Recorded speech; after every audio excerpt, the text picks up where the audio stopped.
This morning we're just starting to sow some of our green manures, and a green manure really is a holding crop. It's not a cash crop, it's just a crop you put in the ground to hold soil nutrients if you're going to be delayed sowing your next crop, and it's really to make sure that there's a green cover in the soil at all times to make sure that any nutrients in the soil are kept hold of and not leached out with winter rains, etc., and kept in the plant, and then you then plough that plant in at a later date before you want to sow your next crop, so those nutrients are available to the next crop.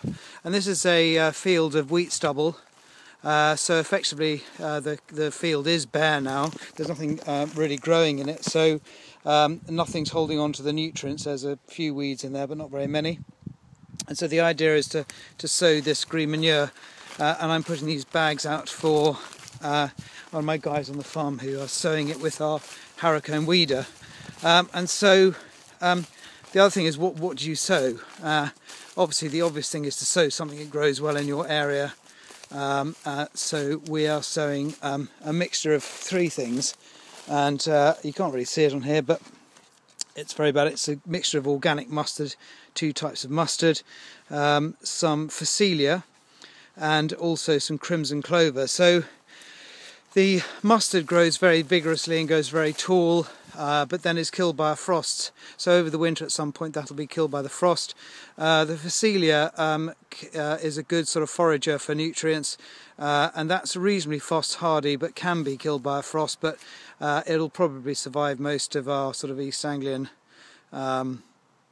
winters. And then there's the crimson clover, which is frost hardy, but the thing about the crimson clover, it not only captures fertility, but it also adds nitrogen to the soil as well. But this is a bit of an experiment. Not sure how it's going to go, but you just got to try these things to try and maintain and build fertility naturally in the soils if you can.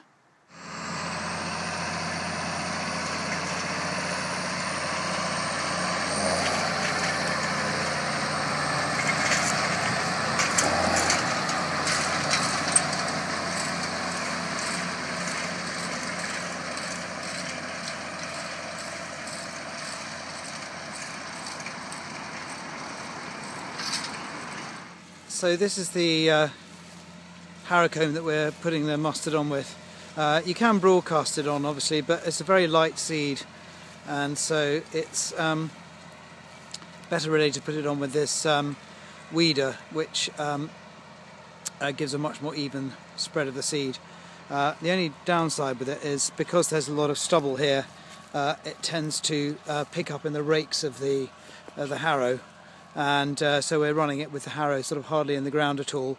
But this seed doesn't really need to be buried. It can be spread on the surface. But as soon as we just had a little bit of rain last night, which is perfect for the seed to go into, you can see that there's just a little bit of dampness in there. So the seed will sit on top of there, and as soon as we can roll these fills, we'll roll them twice to get some seed soil contact. And then hopefully it'll germinate. But I'll come back and sort of revisit this site and show you if it's been a successful failure later on.